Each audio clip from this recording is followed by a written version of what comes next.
Papo reto, Elião. A gente sabe, nós trabalhamos em vilas e favelas, o pastor também sabe do que eu vou dizer. Nós sabemos, eu quero que você passe aqui para a gente o sentimento de um dos seus alunos de saber que ser usuário de droga não é crime. Isso não te deixa preso, mas te gera alguma consequência. No morro, se a polícia sobe, o cara está fumando maconha, é um tratamento. Mas o cara vai fazer uma marcha para maconha, é filho de juiz, é filho de advogado, é filho daquilo outro, a polícia nem chega perto. Qual que é esse sentimento? 2 pesos, 2 medidas? Nós estamos vivendo 2 Brasis? Realmente é revoltante, né? A droga na escola ela é tratada de uma forma, na faculdade ela é tratada de outra. Se o usuário ele é pego na ventosa fumando, é uma forma, se ele é pego na savassi é de outra. Essa é uma realidade que a gente vive, né? Então parece que, né, já ouvi falar algumas vezes que a polícia ela é orientada a agir em cada determinado local de uma forma, né?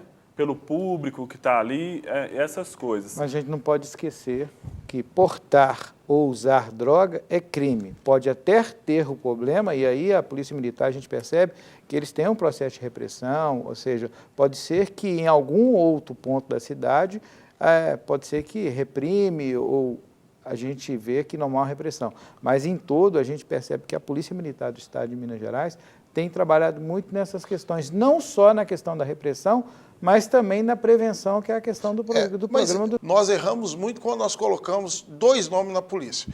Se ela anda no seu bairro, que é um bairro que é aqui a Pampulha, que é lá o Belvedere, ela chama polícia do bairro, policiamento do bairro. Se vai andar na favela, é GEPAR, grupos especiais para área de risco. Poxa, mas não é a mesma polícia? Por que num lugar ela chama tem um nome e em outra área ela tem outro nome? Pastor, o senhor está lá na periferia, numa igreja, ou seja, na grande BH, na cidade de Vespasiano. Como que é a questão de droga lá? Na verdade, a nossa comunidade, no bairro Nova Pampulha, em Vespasiano, ela já teve um estado muito crítico. Né? Nós sabemos que é uma coisa que acontece na nossa comunidade e a igreja tem que tratar isso com muito cuidado, porque as pessoas da nossa comunidade, eles veem a igreja como um refúgio, como alguém que está ali para ajudar aquelas pessoas. Né? Para o outro lado, muitas pessoas veem aquele bairro como um local que eu nunca pisaria lá. Mas quem está lá dentro tem um respeito muito grande pela sociedade, mais do que o que muitas pessoas pensam lá fora. Né? Pastor, só cortando, um dado que a Fiocruz lançou, né, à tona na semana passada, que mostra que 35% dos consumidores de drogas ilícitas, com exceção da maconha, eles fazem uso do crack. Isso dá um total de 370 mil pessoas nas 26 capitais do país, e é a 27ª, que é o Distrito Federal. O número de usuários de crack estimado pela Fiocruz é de 1 milhão de brasileiros. Então é óbvio, é claro que a droga não está só nos morros. A droga já alcançou, e já alcançou há muito tempo, principalmente o crack também, já alcançou há muito tempo a Zona Sul. Então é um problema de todo mundo. E o Estado, ele tem, pelo menos na minha opinião, o Estado ele sempre tratou a droga como, o Estado e grande parte da sociedade, como crime, como repressão. Mas esse dependente químico, ele é doente. São casos de saúde pública. Na verdade, a gente percebe que há algumas controvérsias. Nos Estados Unidos, na verdade, na época, no passado, eles lançaram justamente a guerra às drogas. Essa guerra às drogas foi um fracasso.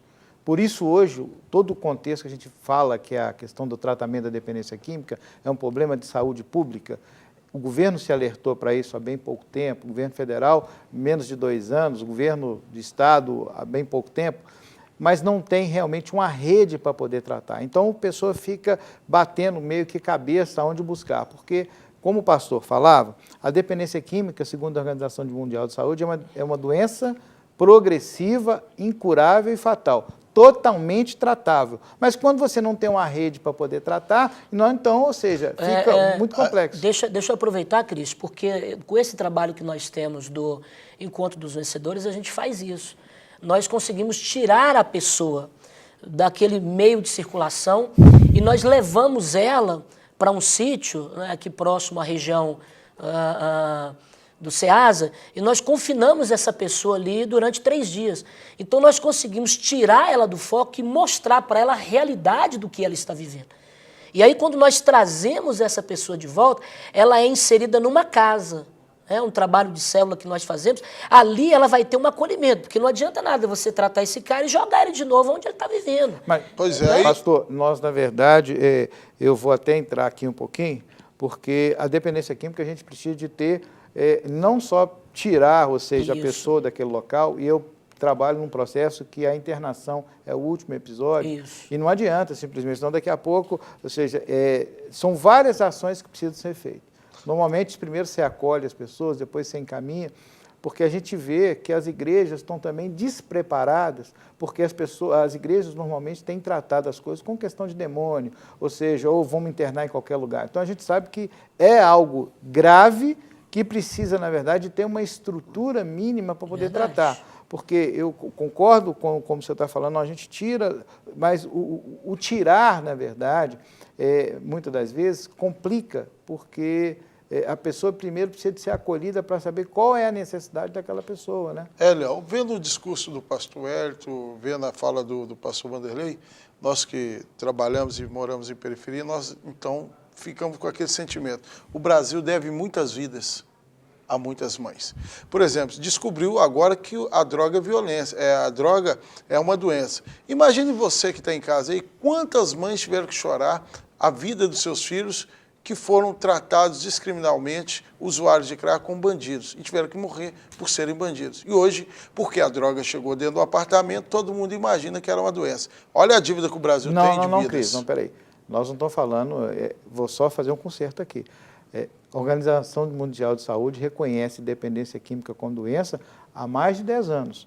O problema é que o Brasil não tem uma rede para tratar a dependência química, não é da agora. Então, quem trata a dependência química no Brasil hoje é os movimentos religiosos, é as comunidades terapêuticas, que respondem por 80% do tratamento. Então, toda a ação isolada, ela tem pouca efetividade. Ótimo. Então, a intenção, quando a gente fala de unir forças nesse processo, que o usuário de crack, por exemplo, a pesquisa que o André estava colocando aqui, da Fiocruz, 58% foram para o crack por curiosidade. Então, a desinformação, o mito de falar que a pessoa, ao usar o crack uma vez vicia, isso é mito. Normalmente as pessoas vão lá, experimentam, não se tornam dependentes e acabam se viciando. É gradativo, né? Uma coisa ou seja, que vai... é passo a passo, não Passo é a passo. algo... Não deixa de ser uma dívida, o do Brasil com várias famílias que perderam seus filhos. Eu mesmo conheço, só de vizinho meu, 3 que foram assassinados por ser usuário de crack. E hoje, esse discurso de que é doença chegou muito tarde. Se tivesse chegado na época para a mãe dele, que era uma doença, eu tenho certeza que a mãe teria tratado o filho. Mas ninguém está preparado para ficar doente. Por isso, a desinformação, nós temos que trabalhar na prevenção. Por quê?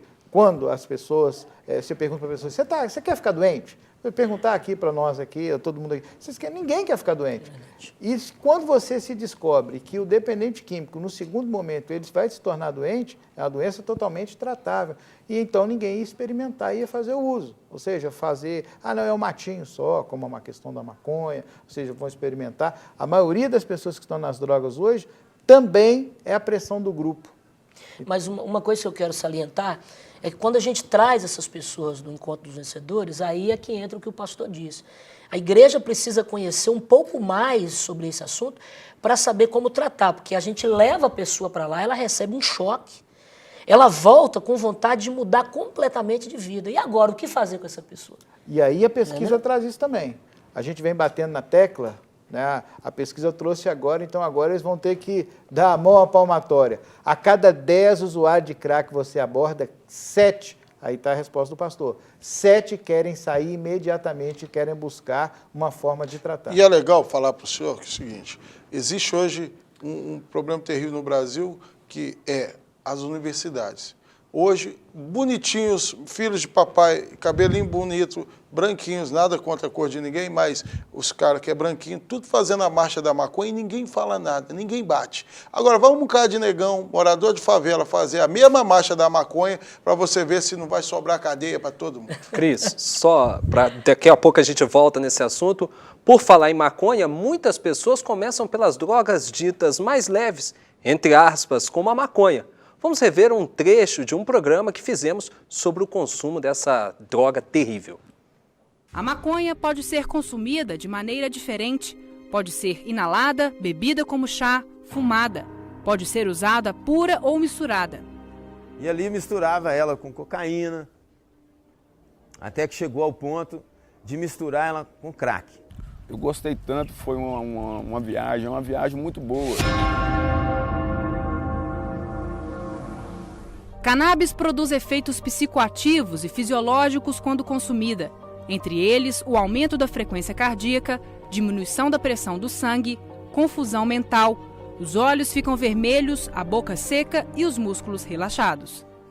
Eu comecei a usar ela por ritmo de ficar tranquilo, de ficar na onda, só dava sorriso, gargalhadas.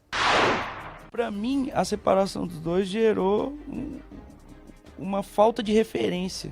Meu irmão, ele já usava droga, ele bebia, já bebia.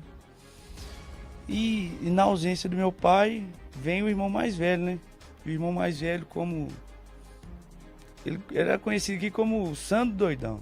Comecei a usar droga, parece que travou, parece que minha mente ela desligou. E eu sempre fui um ótimo aluno.